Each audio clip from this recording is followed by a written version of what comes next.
So let me see. I need to share my screen here, and then we're gonna go ready to rock and roll. Um, oh wait, Gustav, can you somehow unpin yourself? Is that possible?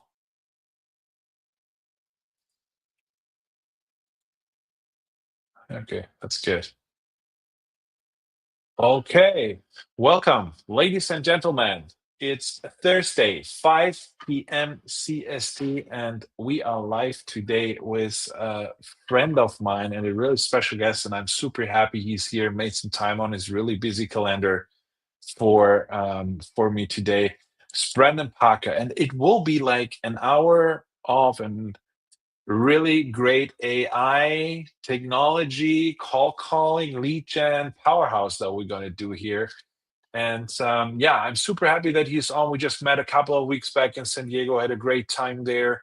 There will be a little announcement in the end, too, right? We will do a little announcement because there will be some things coming up. So thank you for chiming in and being here. Brandon, how are you today? Wonderful. Good to see everyone. Happy to talk about some AI here. Yeah, I love that. I love that. Brennan, for everybody that doesn't know you, tell us who you are and what you do. So, my name is Brandon Parker, founder of Land AI, and I created uh, a call center a few years back. And after building that, realized that the bottleneck was capturing too many leads for people and actually sorting through those leads. And so, what we ended up doing was developing an AI tool to help sort through and qualify leads with a professional sales conversation. So now what we do is we do an outbound cold call. If someone's interested in possibly selling their land, we live transfer it directly to conversational AI, and it has a sales conversation with them. It's We'll qualify them on pricing, timeline, and motivation, and then we just send the qualified leads through to our clients to get on the phone and close deals. I love that. I love that. That's so cool. But let's get a couple of steps back. Like nobody gets born to be a land AI CEO, founder, whatever. Bring us a little bit in the story of Brandon. What did Brandon to get to that point? Like, I know you have a really cool history, so share it a little bit with us if you like to. From like, I think you have been like the youngest helicopter pilot in the U.S. at one point. Was that not the case? Do I remember that right? Oh, that's a deep track there. I didn't. We must have told you that when I was in San Diego with you. Yeah, I started flying helicopters when I was 16. It was a disenchanted youth, and I ran away from home to Florida and worked at an airport and became a helicopter pilot, which is like running away to the circus, kind of. But since then, I went to school, played soccer, and then started getting into entrepreneurship and started different businesses, did some commercial real estate, did some regular house flipping, did some fix and flips, and that eventually brought me to land. And what was so intriguing to me about land was just the idea that the simplicity of it. There's some beauty in land itself, and then not having a building that you have to deal with. I remember at one point I was doing fix and flips, and we had a 2000 2300 square foot house jacked up off the ground, and we were repairing the foundation, and we ended up making barely breaking even. We made between like 15 and 30 grand on that, and it took us 6 months. And I just remember thinking how insane it was to have an entire house jacked up in the air and to make not that much money. And so when I found land, everything kind of clicked for me, and um, opened a call center, and for a few years ran a call center, and then turned that into what we have now, which is Land AI. That's great. That's amazing. So the transition, I mean, a lot of people get intrigued because of that, of the simplicity, right? If we need a minute here with your audio, let me know, right? But a lot of people get intrigued by that. Um, that land is just I mean, me myself, right? I'm a retired and still recovering house flipper, right? Because there is like so much stuff you need to do with, and I made exactly the same experience. Like I have the feeling every time you open a wall when you renovate a house, you find a problem, right? um so in land it was it's completely the opposite. But run us a little bit through that. Like, I mean, when I started this, like direct mail was state of the art. It was that what everything was doing, everyone was doing, like 2020, 2021, something like that. Tell us a little bit, like, how did the call center stuff come up? Like, what did you learn? Is it better? Is it worse than direct mail? How do you see that compared to text messaging? Bring us a little bit in, like, you focused on call calling. What was the reason behind that? I guess that is the question. Um, so how the call center came up. Sorry, I'm having audio issues. I'll need to pull my headset off here for a second. Let me try something different. You know what? Can you still hear me?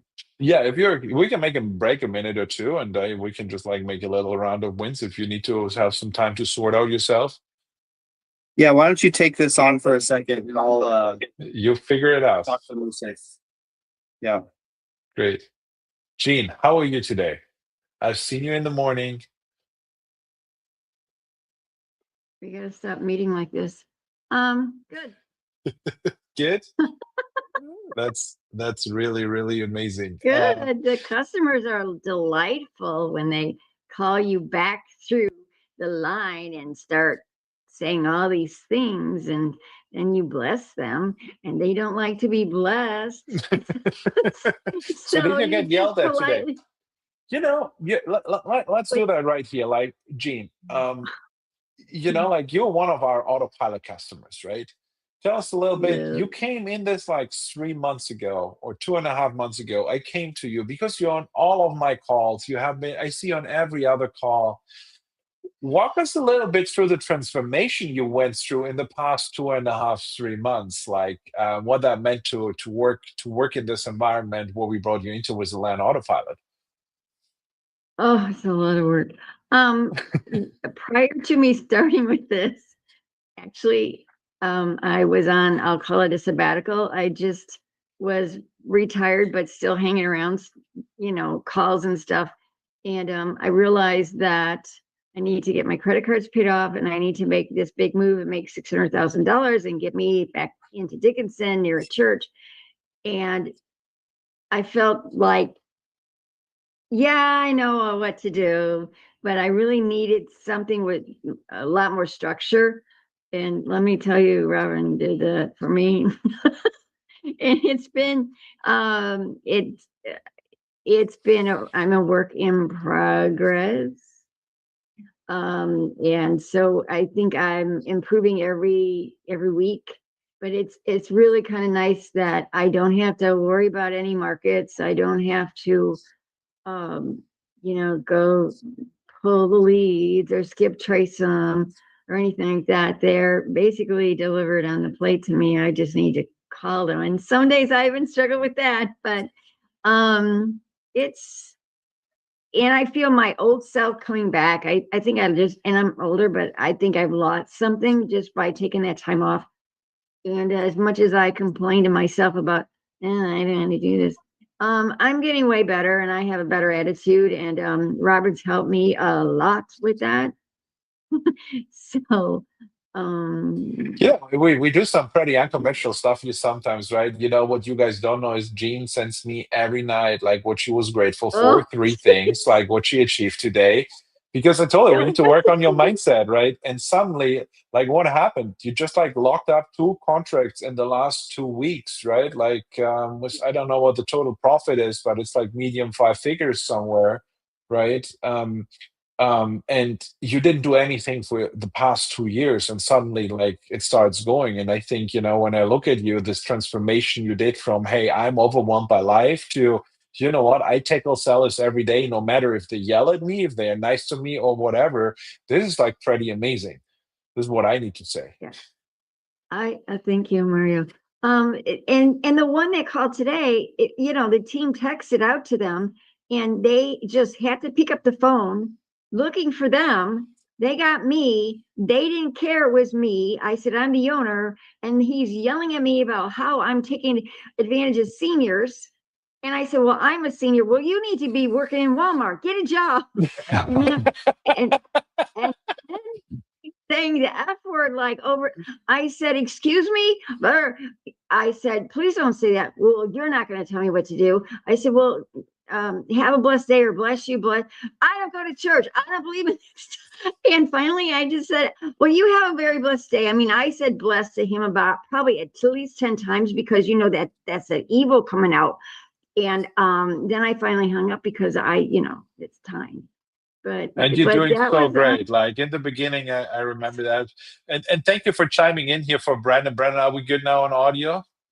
I'm all good. I'm ready. Okay, yeah, perfect. Brendan like Yeah, this yeah. story too. Thank I'm you, sure Dean, good for stuff, being Dean. the new Brandon on the show, right? Like that's a good big time. Look, Brendan, your twin brother Mario just came on. He's my better looking half. That's fantastic. That's great. Awesome. Okay, he must be Brandon, rich and successful. Yeah, that's what it is. That's what it is. Okay, Brandon, let's go back. We were there like call center, right? Like we wanted to start a little bit off there, right? Like everybody was doing direct mail until 2020 is what I feel. And then, like all this alternative things come up. Like bring us a little bit into that. Like how did you get involved? Like, I mean, did you randomly just get up in the morning and say like, you know what, I'm going to open up a call center, right? Like, I guess that's not that what happened, but bring us a little bit into that. Yeah. Interestingly enough, I had a mentor. He's on Twitter. His name's John Matzner. And I was paying him for coaching. And I had just found land, was interested in doing that. And then he introduced me to, at the same time, another person on Twitter, Cole Rude Johnson. And Cole was running courses on how to build a call center. So I married those two ideas together and started a call center for my own land business. And there was only one other call center at that point. It was the Land Caller, who started in that same program to build a call center 2 months before us. And so we followed him through that system, and we became the first two call centers specifically for land, and started cold calling at that point. And that's when cold calling and land started. And it was all because of Cole, a Twitter guy who taught people how to build call centers. Thank you, Cole. Right? Like, so, I mean, there's a lot of people, and it's always this thing like, do I want to build it in-house, right? Like, I mean, we have these discussions all day, like, hey, yeah, I'm just going to hire a VA and I'm going to run my own call center, do my own text messaging, do my own this, do my own this. What does it take to build a call center? Like, what do we need to do, like, to really be on top of that? What are the things people don't see, all the blind spots people don't see when it comes in terms of like a call center? Yeah. So what it takes, and people can build a call center there on their own. And at this point, what I actually recommend is bringing cold callers in-house. Like, instead of going to an actual call center, there's enough tools. And if we're managing correctly, we can do call centers with people remote. So first part of it's a good interview process. Finding people in Belize, you can do that on Facebook or Belize job boards. Egypt, the same thing. Facebook is a good place for that. Onlinejobs.ph is another good spot. Hiring, a good filtering process. You'll probably get hundreds of applicants, and the way to filter through them is have them send a Loom video of their workspace and talking on their headset, so you can make sure they're clear. And if they show you video evidence of their like a dedicated workspace, those two I found to be kind of the quickest and dirtiest ways to sort through about 90% of people. That'll turn your 100 people down to 10. And then just get them on the phone, have a conversation with them, have them read a script live and role play with them and just see how they are. Hire. And then when we hire, if I was giving advice to someone, I'd say hire 2 people if you need one, and then run both those people at the same time, side by side for a week or 2. And then one's going to play out as much better than the other, and then keep that one. And that's the quick way to get from 100 applications down to one solid caller. and then just repeat that for as many callers as you want. The most effective thing you can do is manage a cold caller with output-based management. And so what that looks like is just end of day reports. How many calls did you make? How many connections? How many qualified leads did you end up getting? And a good cold caller should be getting 3 to 5 qualified leads per day. They send you an end of day report. It's just, here's the day, 12/11. I made this many calls and got this many leads, and then they just drop that in a Slack channel, so you can always go back and reference what their baseline is. And then all you have to do for QA is to listen to the leads that they send you, those 3 to 5 leads, and go through those with a fine-tooth comb, make sure that they are actually qualified leads, and listen to how those scripts sound. So the hidden work in running a good cold calling operation is the details within the management and within the quality analysis and with checking in on their script. What most people do is just hire someone and then just get a ton of leads and don't do much of the quality analytics and much of the management part. And that's kind of the art to cold calling, especially once you get more than 1 or 2 callers. That becomes more of a hefty lift as far as running a good cold calling operation. Okay, does that answer your question? How to do it? For all the listeners outside, you don't know how to build a call center. You're off to the races. Thank you, Cole, right, for bringing that to Brendan. He just ran it down in 2 minutes. I mean, there's a lot of more of the quirks, but what I like really much is, and I find that super useful, especially when you deal with people like overseas and that work at home, like they have different structures than here, right? They live with whole family in spaces, and when they have a position where they need to be on the phone, and their computer is sitting in the middle of the kitchen table, right, or their breakfast nook, and everybody's playing around, and there's like most of the time 3-4 generations in the house, and then suddenly the kids come home and you hear like any kind of chickens like chickening around, and cats and dogs, and when you're a cold caller, this is what you don't really want to do. So thank you. I wrote that down. Like, get a picture of the dedicated workspace, right? Where it is, and that's really good. Let's talk a little bit about management, because I think you hit something there really, really well, and that is like the fact. I always have the feeling, and I talked about it yesterday in a live. In a lot of people that start land investing treat this like a hobby, right? And what they think is that what I see from the outside oftentimes is that people come in here and just think, I'm gonna found an LLC, send 500 letters, hire a VA in the Philippines, and he will run the business for me. What does management mean like for you, right? Because this is like a really entrepreneurial skill that you need to learn.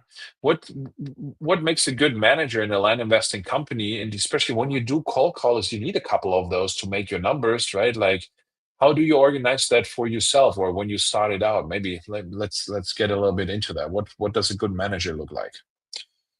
Yeah, if I was starting, a lot of it comes down to documenting processes, and I have a real clean system as how to do that.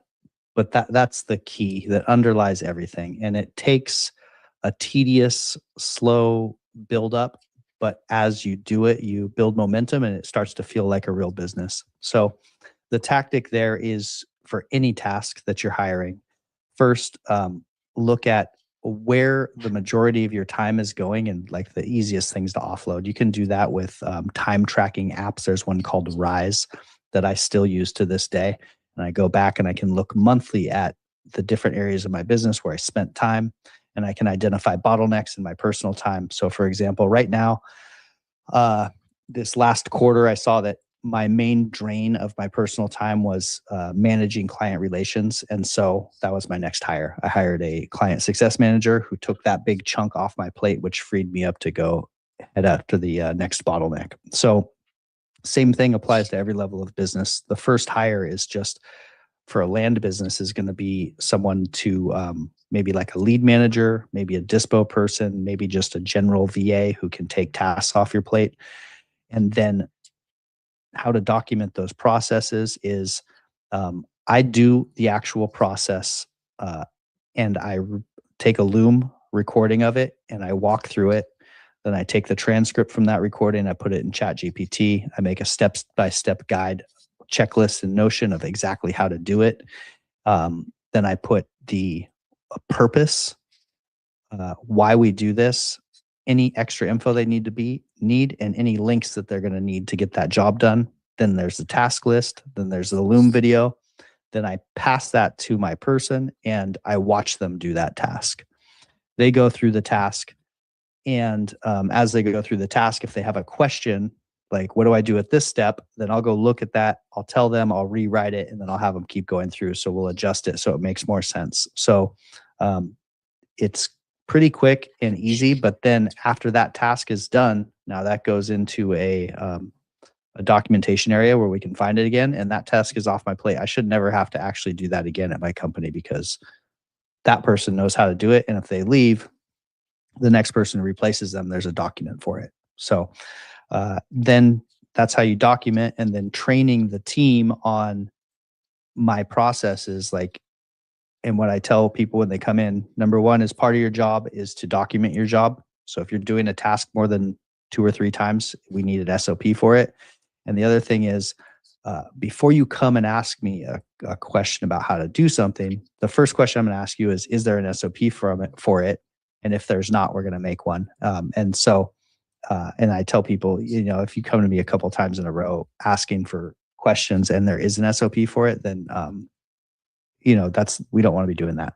So that's how I would handle building, hiring the first people, and documenting.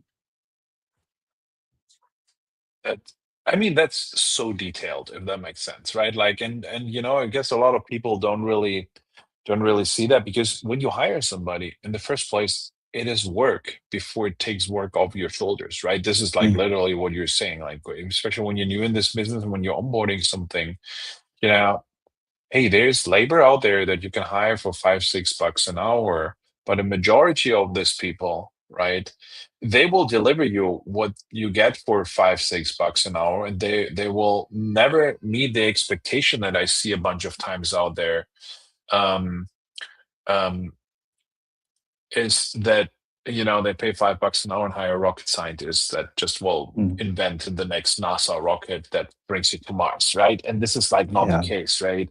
And I think there was a lot of like good stuff in there, really, like, make that recordings, make it as clear as possible, because you do it once and then you never do it again. And you have the standard like workflows in your company that you do every day, right? And when you want to outsource it, the better you document it, the better the result will be from that person that takes over, right?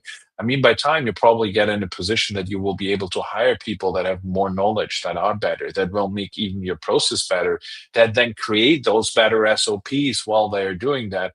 But in the very beginning, it's really a lot about like the documentation process and like really making it pretty clear what you expect and how they're going to get there, right? Like, this is what I see a lot of times happening. People just don't have a clear communication about, hey, this is what needs to get done. So I love that purpose part of that, right? Why do we do this in the company? Yeah.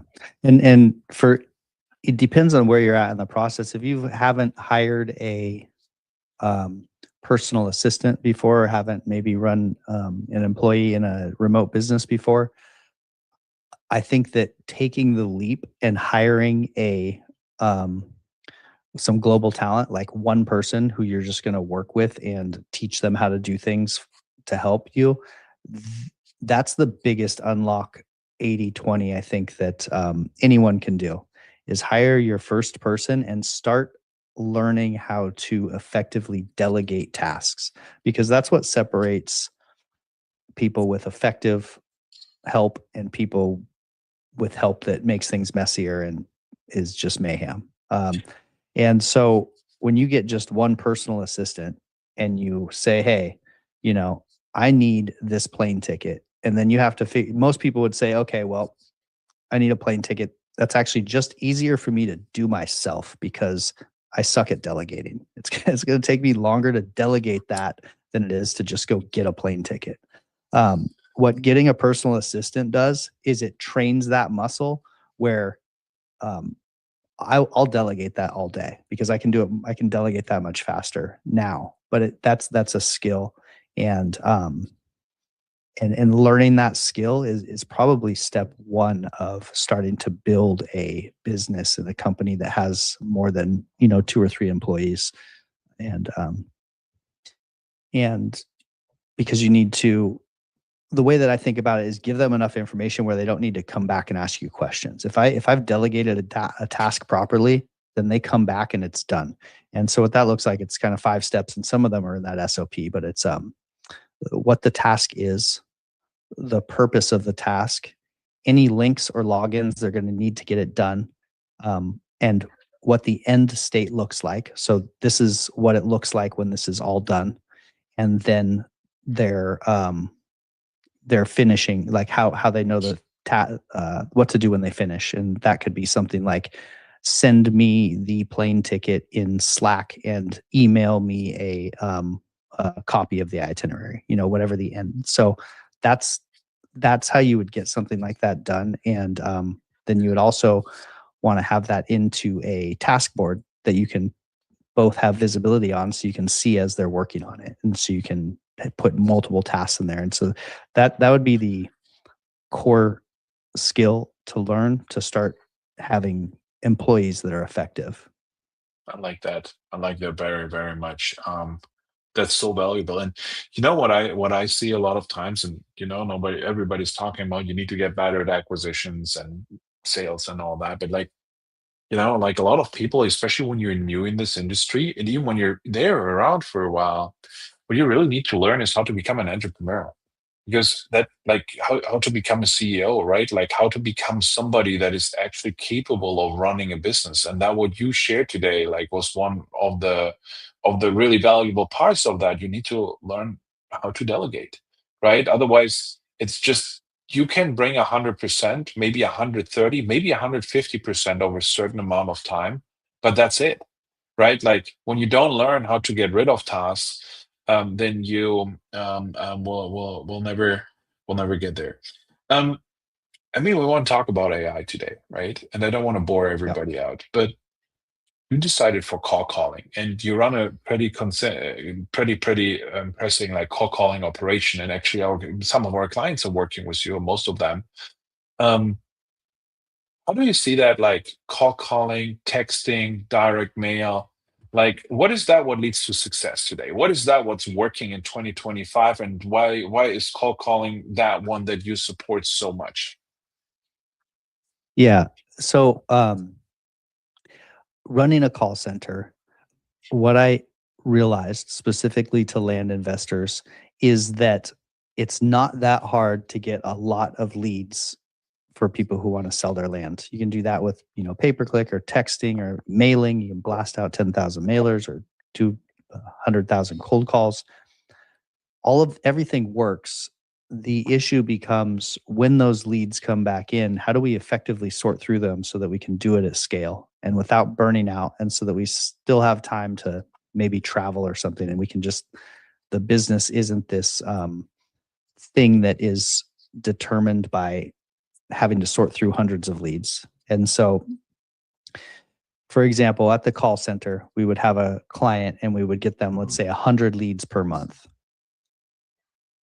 What would happen often is it would be 3 months down the road and a client would say, you know what, like this is working good. It's almost working too good. I have to catch up. I have 300 leads. I've only got through like 200 of them. And I'm going to take the next month or two off, and I'm just going to work these leads that I have. So I realized that that's the bottleneck. That's the issue, is how do we sort through so that we don't need to sort through 100 leads to find one deal. And that is where AI came in to solve that problem. And so what we do now is we cold call outbound. We live transfer to conversational AI. The conversational AI has a very high level sales conversation with them that's trained on Chris Voss tactics, the famous negotiator. And it will ask them their timeline, pricing, and motivation. And then it will sort that lead, and only the pre-qualified leads will make it through and need to get dealt with. It eliminates 80% of the tire kickers. And so the old method of cold calling, we would capture 100 leads, we would send 100 leads to our clients, and then they would sort through all of those and they would find 1 or 2 deals, and they would burn out because 1 or 2 deals sorting through 100 leads sucks. With the AI setter or salesperson in between, now we capture 100 leads with a cold caller. We send those 100 leads to Maya, the conversational AI. She sorts the leads and pre-qualifies them, and only 20 or 30 make it through. And in those 20 or 30, there's 1 or 2 deals. So it's 5x the conversion rate and 5x more effective than our old method of cold calling. And the real thing there is what ends up happening is our clients, because they're having more conversations with leads that they have a lot of context on, they end up having better conversations. They become better salespeople. Their close rate increases. They just get better on the phone because most of the people they're talking to are actually ready to talk about their land. So they're not wasting 5x their time on all kinds of tire kickers, all kinds of nonsense. It's like a big bleed on how good they get on the phone. So our people are getting much better on the phone too, which is one of the hidden benefits there. So that's where I see AI coming in and just adding a crazy amount of leverage. I mean, 5 times as much leverage is the way that I look at it. People are 5 times as effective as they were when they were just using cold calling without AI. Yeah, and I love what you said, right? Like, it gets frustrating, first of all. Then, I mean, it solves a big bottleneck. And I think one of the most relevant KPIs in 2025 and now going in 2026 is speed to lead, right? Because, I mean, like, when you see, like, ask the people, how many calls did you get? How many text messages did you get? How many? Oh, there were like 5 people in the past 10 days, right? There's something you need to be different. And like AI gives you this competitive advantage here when you have a really well-trained caller, right? And this is what you have. Like yours is trained of tens of thousands of conversations. I talked actually with her. It's amazing. But like it's trained on like all this tens of thousands of conversations already. And you make a lot of quality control on the back end there. This is what I really like. But what it really gives you is like, I always see it like this, like when we go in acquisitions, we need to establish these 3 things. They need to know, like, and trust you, right? And now when you have like your cold caller that asks them you want to sell, let me transfer you to somebody that can talk to you, and maybe you as the client that has done this qualified lead calls them too in the next like 10-15 minutes after that. You already have 3 interactions with that person on the phone. Right. And I train my people right now, like that are working in Land AI, on that they call within the 15 minutes after mine and say, hey, my name is Robin Seib. I'm the owner of the company. I've just seen this piece of land coming in. It looks so good to me. Like, I just wanted to talk with you real quick, like, because that really caught my attention. Like you have a complete different conversation. Because not like, like what I see a lot of happening, like when you talk to people that are in acquisition, and let's be honest, 80% of the people are not full-time, maybe 90% are not full-time. So they have a job, they have lives, they have all of this. And then you pay, I don't know, what does a call lead cost? I don't know. Like, let's call it $30 when you break the costs down that you spend on, maybe it's more, maybe it's $50 that you spend on data pulling, that you do this, that you do this. Every time you don't call that person, when you do it personally, not in 15 minutes, you take a $50 bill and throw it out of the window. That's the reality, right? So, and when you now like manage it to really curate this pre-qualified lead in a way that you build trust from day one through just being one thing, reliable, you already make a difference to 99% of the other peoples that are calling, right? Yeah, that's absolutely. And that there's a thing that Hormozy talks about, which is that speed to lead. And he says that when they implemented that with their marketing, that they had a 300% increase in closed deals. And just the delta between capturing a lead and getting them on the phone is where that happens. And so we added a couple more layers into what you're saying there, Robin. It's the cold call, and then Maya, the sales conversation, and then the land investor calls. After Maya passes the call and says, okay, our team member Mario is going to give you a call after this, or our founder Mario is going to give you a call. Right after that call hangs up, Maya sends a personalized video from the land investor and their website, an email, and a text message. So they get a couple extra touches, the email and text message, with a personalized video in between when they hang up with Maya and when the land investor calls them. So that is a way to quickly give an extra touch also. And that video and website that sits in their email is really powerful, because that's something, it's like a business card, or it's like a mailer, it just sits there, and maybe it doesn't happen today, but they can always go back and remember, oh yeah, that was that team that I had a good interaction with. Because as the land business has gotten more people into it, there is also more low quality interactions, or more, kind of spammy text messages, or people who call back a mailer and then the owner doesn't call them back, these missed interactions. And so there's more flakiness, which leaves a big opportunity for teams who do two things. One, they act very professional and they do what they say they're going to do, and everything's precise. People want to know that their deal is going to close. And so that feels very comforting to people. But then they also want someone who's local and down home and is a real land investor, not a giant corporation. It's not BlackRock that's calling them. And so that's the middle ground that you want to land in, is extremely professional, but also it's just, you're on a first name basis. They called, they told me, okay, this is the person you're going to talk to. That person actually called me quickly. I got an email from that person. He's even got a website, that's where you want to land. And so that's how all that makes this much more powerful.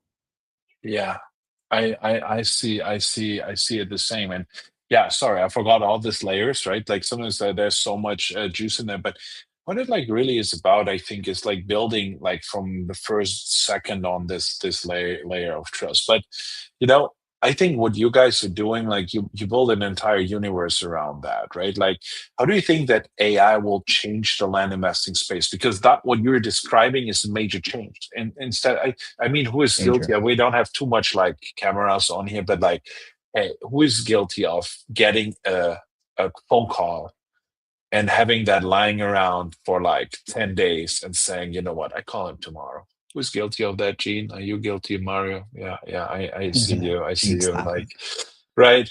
And you solve that Stop it. You solve that automatically, right? Like, how do you think that AI will change the game?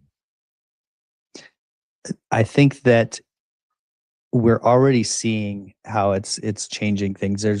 It takes more work and more professionalism to get a deal, especially in the hot markets. It is the teams who follow up. It's just more competitive, and the entire industry is professionalizing and probably going to continue consolidating a little bit. It used to be where you could send out a few thousand mailers and you could be sure you're going to get a deal in that. Now I've heard people send out 8,000 mailers and not pull a deal in from it, because land investing is now less passive. It's now more professional. And there's teams out there that are, doing what we're doing, basically talking to them 5 touches in 5 minutes, and then following up diligently with really structured nurture systems, and having notes on their motivation, their pricing, their timeline, and just not letting things slip through the cracks. And so that's going to continue happening at scale. And I think that the land market is going to continue to separate. I don't think there's going to be as much just real easy kind of deals laying out there. I also think that represents a big opportunity, because there's people who are up to speed with that trend, who are doing really well.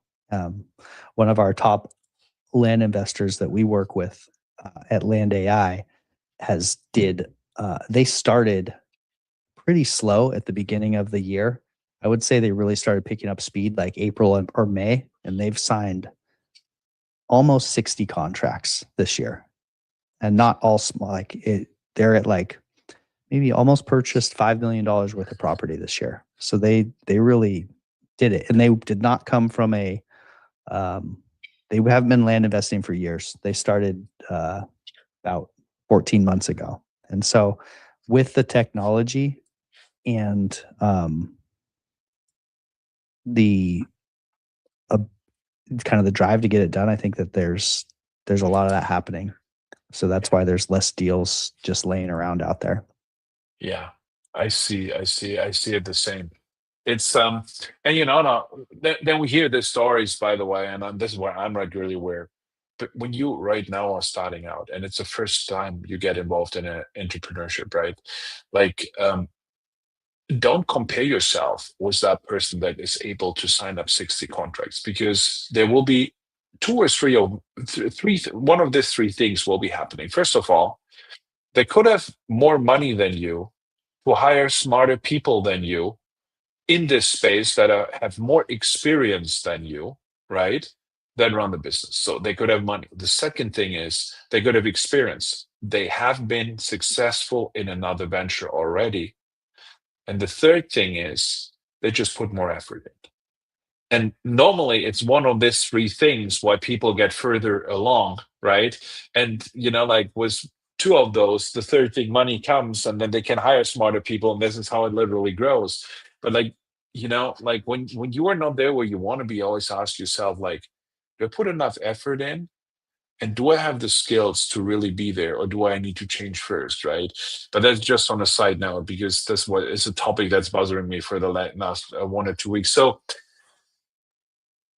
yeah, I've got something on that, Robin. That go. team who did that was two successful entrepreneurs who had teamed up, and they just did their first deal, and then they already had two salespeople, and they brought those salespeople in, and then they just started scaling up our service and pushing massive amounts of leads to them. So yeah, they already had like a business infrastructure to run on. So that's not a great example. A better example, this is my favorite. This guy who will resonate probably more, was a professional poker player, and he was a car salesman.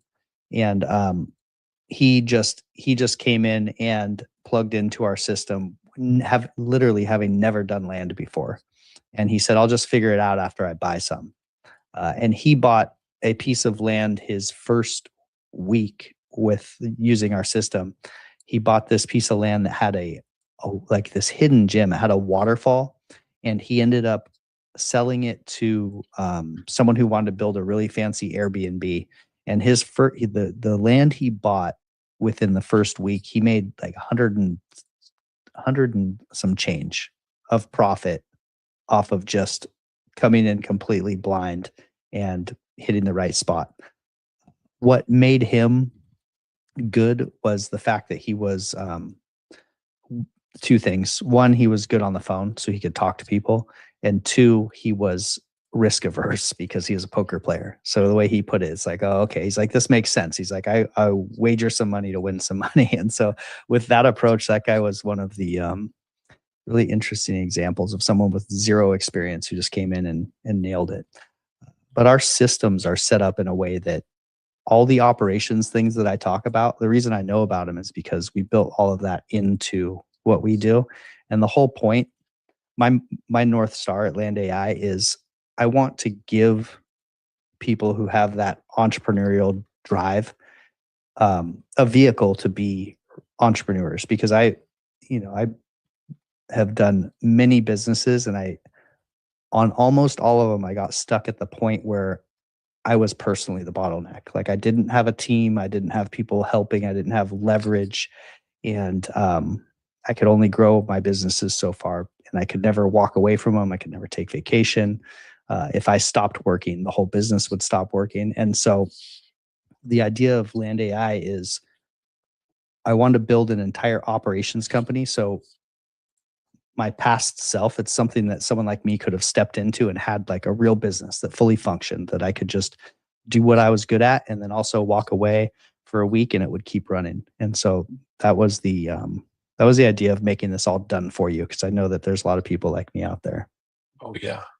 Oh yeah. And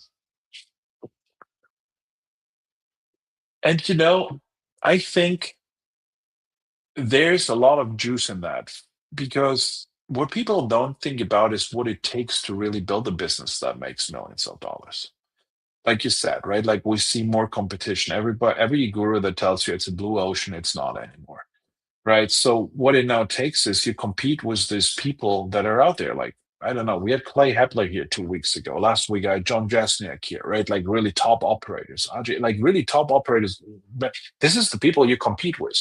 And then when you have in mind there's 19 million land properties out there owned by 12 million people, that's not a huge data set you're competing on. Right.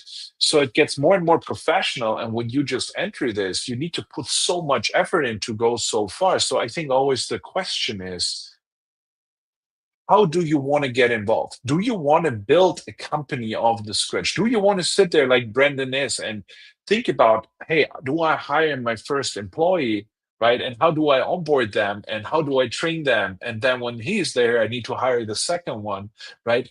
I think there's a shortcut on that. And this is where we really well connected also on that topic. Right. Like, hey, how can we provide for land investors something where they just like focus on one thing, and that's really talking to the sellers, right? And because this is, in my opinion, the highest leverage activity in land. It's like being really good at that negotiation. Why do I say that? And maybe you can stack on that. It's the land is worth what it's worth. It's worth $100,000. But the difference is, can you contract that for 80,000, 60,000, or $40,000? With 80, you make 20 grand in profit. Like we keep it simple, let closing costs away, like just for purposes, right?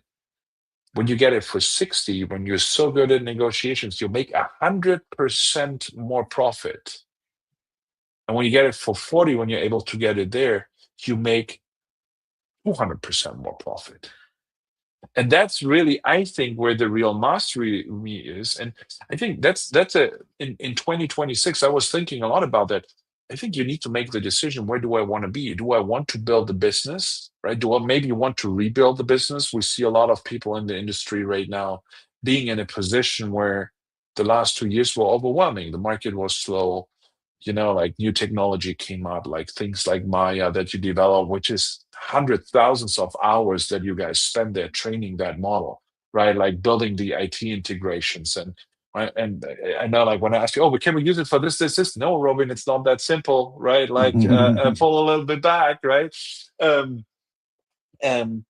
like there's a lot of like, when you really want to build it to be competable, you need to make the decision, can you do that? And do you have the money and time and knowledge to do that? Or you find somebody like Brandon, right? Like was like that, who has done the work already, right? Where you just now, you eliminate the things where you need to get good at in the process to really make some money. It's just a shortcut. Because and I mean, like, let me talk about that, right? We worked together now for 3 months with Land AI and the Land Pilot. We created a program together. It's called the Land Autopilot, right? And where we bring these two worlds together, this fully managed acquisition backend from like, hey, we take care of choosing the right markets, pulling the right data in this combined program. We call it the Autopilot, right? To like really giving you that calls you need. You have those calls, and when we comp all deals for you in that program together, right? And we just like this for all deals for you. So the only thing where you need to concentrate on is just one thing: how do I have this conversation really well, right? So, and now comes the trick. That costs money, right? Because when you run a business, you have overhead. But guess what? What was the first skill we needed to learn? The first skill we needed to learn was we need to be really good at sales to make money in this industry, right? So the second skill we just need to learn right now: how do I get the money to buy an operating system, right? And this is like the responsibility of a CEO. How do I have enough funding to keep it running? Because 95% of businesses get out of business in the first 3 years. Guess what? 95% of them get out of there because they have trouble with capital, right? So you suddenly working with Brandon, right? Like on the acquisition side with Land AI and working with Landpile on the backend, you have like this whole system. Like you have the latest AI tools that a Brandon like develops every day. And I think there, can we talk about that? That you have a couple of things on the agenda, that it's not just only working for cold calling, for inbound and all that. I don't know if we can even do that, but like you're making it better every day on a scale because you focus on doing that while your customers focus on doing business. So it's like an economy of scale we bring together here, right? Sorry, bring a couple of thoughts. I was talking a lot right now because I was Oh, that's excited. great. Yeah, I'm excited too. I love it. I was like just listening to you having a good time. That's yeah. What you're saying is right on. People often who say, "Oh, I want to build a system myself," and having built built a land system over the last 3 years, kind of what I think in the back of my head is that's me. I get it. Also, you're never going to catch the land business.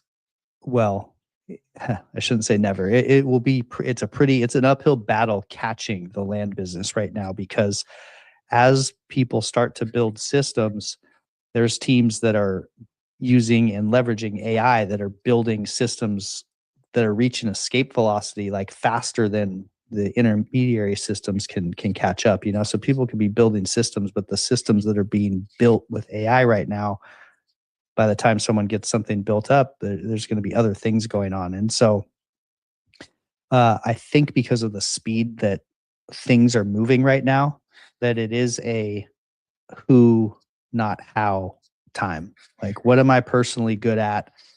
Who can I find to partner up with to move faster and stay on the edge of the industry? Because that's where people are going to end up making money. And I mean, I'm not talking just what other people should do. That's how I personally think about it. Like, and I'm someone who's been building as fast as I can with multiple developers, spending hundreds of thousands of dollars developing, and I'm partnering with people because I think I have to move faster because it's going to consolidate, and I want to be ahead And of the you have like, I consolidation. think a 16 people AI team where you have access to a development team, right? With 16 people that could work on that.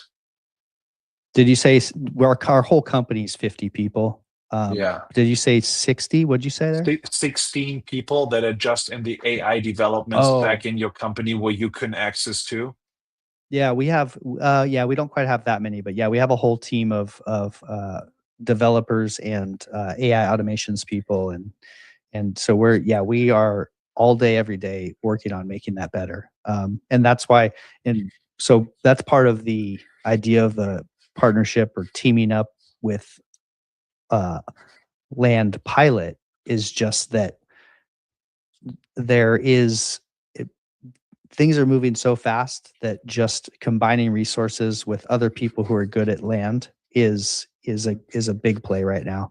And that's also part of why the model where we're looking for great land operators, or just people who are ambitious or good on the phone or want to get into land, like that human aspect, that human touch that sits right in the middle of these giant systems, is one of the really important parts of the puzzle. It's like, yeah, we can do all these AI systems to get someone on the phone, but someone has to actually do the negotiation and actually sign the contract and be the human in the loop. And that doesn't just scale by, a couple people doing it. It scales by tens of people with their own businesses that are incentivized to grow it. And that's the same thing with the Land Pilot, the dispo service. Is like, you can dispo really fast, but you still need that human in the loop with eyes on every deal and making those deals happen and all those good salespeople. And so that's how I look at it. It's like a team of three. It's like the acquisitions, AI systems, good land investors in the middle, and then good dispo systems with Land Pilot on the other end. And I think there's a killer synergy there. Yeah, that's really what it is, right? Like, I mean, when we started talking about that, we were both fascinated by the idea to give an ecosystem to people, right? Mhm. Because you know, when I built this, like when we started like out in 2020, like that we could get to that success, like doing like over 350 deals in like 3 years, right? In our first 3 years, like without doing a first deal in the first year, right? I always tell that story, right? It took It's 12 crazy. months to do my first deal. So when you have done a deal in your first 12 months, you're much better than I am. But what you shouldn't underestimate, I had like a huge package of investment capital when I started this. I had like a 13 years career as an entrepreneur when I started this. I was like knowing a lot of things already, what I shouldn't do, right? That especially when you are new, you don't go there. And here's the second thing. What the beauty in this is, what Brandon and I figured out here is every time somebody in our partners makes a mistake or something is not working, we correct this for everyone else. We take all the learnings out of the ecosystem and give them to you, right? So you learn much faster, much better, and you learn in this economy of scale to really build a business much faster and better. Then you do that. You allocate resources, right, on a limited scale to be part of something bigger that really brings you there where you probably want to be end of 2026, right? Maybe you want to make next year 300, 500, 600, $800,000. And maybe you want to do that while you still have a life and don't hustle like a zombie where Brandon went through and I went through in our lives, right? Like this 60-hour, 80-hour grinds a week, right? That nobody really wants. So that is what makes me really exciting, right? Yeah, that's the key. I like the direction things are going, and it's there's a lot of unknowns out there too. I think that the window is fairly short to make a decent amount of money in land. It's like looking, if I try to predict 2 years out, I feel like I have a decent handle on the industry consolidating and being more professional, and maybe bigger teams doing more of the transactions. It would be similar to how you see house wholesaling. It's a Yeah. much more competitive, faster moving market with a lot more systems and a lot of big companies doing it. I can see land being there in about 2 years, but 4 years from now, I have no idea, because there's so much technology and it's moving so quickly that I think that there's a foreseeable 2-year window to make some money, and then we'll have to see what happens after that. Yeah. And I see it the same. It will be like really, really this professional. And this is, I think, the decision you need to make today, right? Are you able to and willing to bring and capable of building like a huge corporation, right? That like runs hundreds of thousands, or I know there are guys out there that run like 200,000 records, 300,000 records a month, right? Like so from this 12 million owners in a year, they contact over 2 million people somehow. Bring that together. That's like 20%. That's like one person that does that.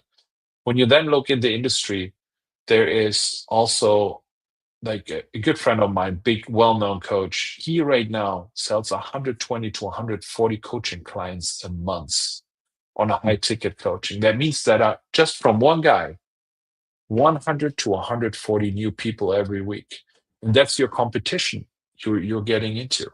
A lot of these people will not make that, but they're still there working your records, right?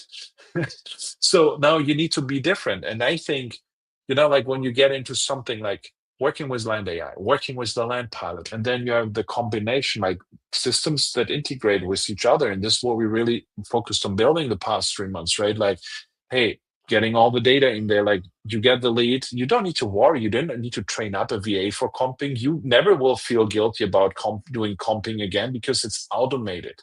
It comes back, our team runs it for you. When you have then the contract, everything is in there. The contracts are sent out from like the whole CRM system, the nurture sequences, the long time nurturing of those leads, all of that is built and done for you. You don't need to think about that. The first thing I ever hear from people like that are really new is, oh, I need to find out my right CRM system. Oh no, you get that inside Land AI, right? That's part of that. Like you get a full CRM system. And then when you have a deal, you just submit it to us. We help you funding that deal, moving that deal, shaking that deal, and we will always make sure that's a deal where you actually make money from, right? And that's really the cool part of it. I mean, you talked a lot about like where do you see the industry heading, and we're coming a little bit on top of the hour. And if you have a couple of minutes, let's open up for a Q&A soon. But um, where do you see like this whole AI trend going? You talked a lot about the industry, but not trend. Like, where do you see the world with AI going? Let me ask the question like this in the next couple of years, especially from a business perspective. I think that it gives a crazy amount of leverage to people who are integrating it into their daily workflows.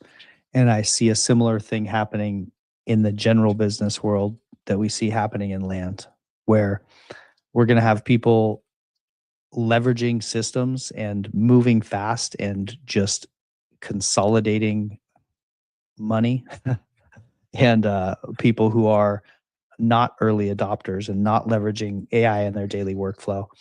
And I feel like I'm probably 5 to 10 times as productive as I was 2 years ago, and not by any changes in my personal life, just how I use AI on a daily basis.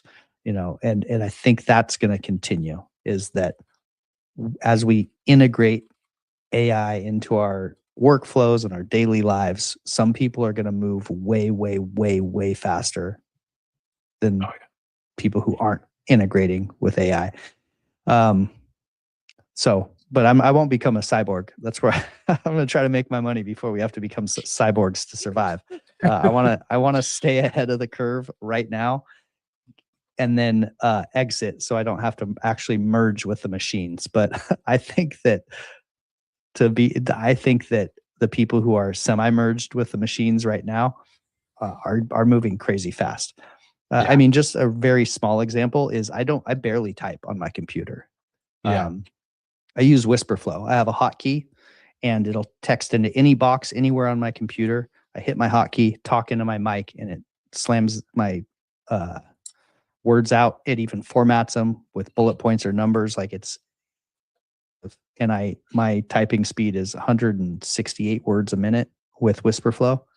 So like that's 5x productivity right there. Just every time I would be typing on my computer that I don't have to do anymore. I have maybe 15 different GPTs, new projects for all the different parts of my life and business that are building and becoming robust. So depending on what I'm doing, I'll be referencing a GPT that knows everything about me and my business or my personal life for that specific topic, and it'll point me in the right direction quickly. It'll tell me what questions I should be asking, how I should be approaching things. So it's that's how I see it going, is more and more of that, and it becoming more and more seamless. I like that. Yeah, I see it the same. And to be on top of that, Brendan, that was a beautiful hour that we spent here together. Even with the little interruption we had in between with the sound, so sorry for that, guys. And with that said, guys, I'm going to open it up for some questions here. If you have some for Brendan, he's live here. It's really hard to get this guy on the phone, right? So fire it right away if you want to ask like anything. I think he opens his playbook here. Just get it right away. And thank you for WhisperFlow. I was looking for something like that today. I was like, it would be so great to have it. So I just downloaded it right away. Oh yeah, so good. Let me drop my link in there. You have a link? Oh yeah, of course. Of course, he has an affiliate link, right? Just put it on here. So well, I don't. This is really how the smart guys make money, right? Like, oh, I have an affiliate link for WhisperFlow, right? Like, dropped it in this there. show is not sponsored by WhisperFlow, right? I dropped it in the chat. Go ahead and hit that. You guys will love it. You know what though? Like honestly, I sell WhisperFlow like I do because I love it.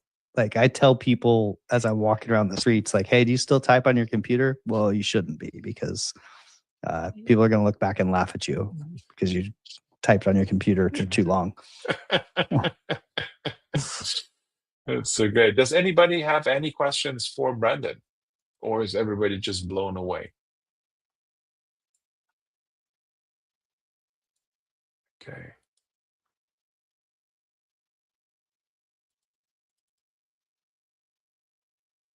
I don't think so.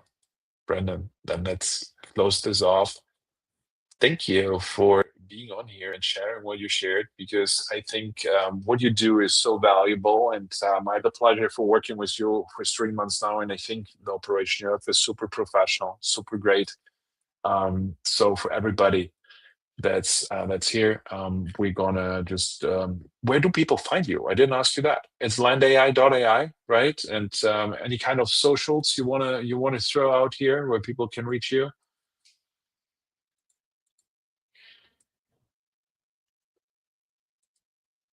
I think we lost him right there.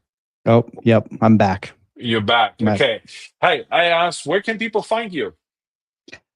Find me at landai.ai, the website, or brandonparker.com, or on Twitter at brandonparker_o, or on YouTube at Brandon Parker. I like it.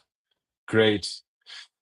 With that said, guys, so if you're interested in really outsourcing your whole land business and run it on autopilot, this is what you want to do. When you want the whole like the whole thing, acquisitions managed, disposition managed, you have a couple of phone calls every day, you work with sellers, you get really good at that, then hit me up, hit Brendan up, and see what we can do for you. And with that said, guys, I wish everybody a blessed evening, and talk to you guys soon. Farewell.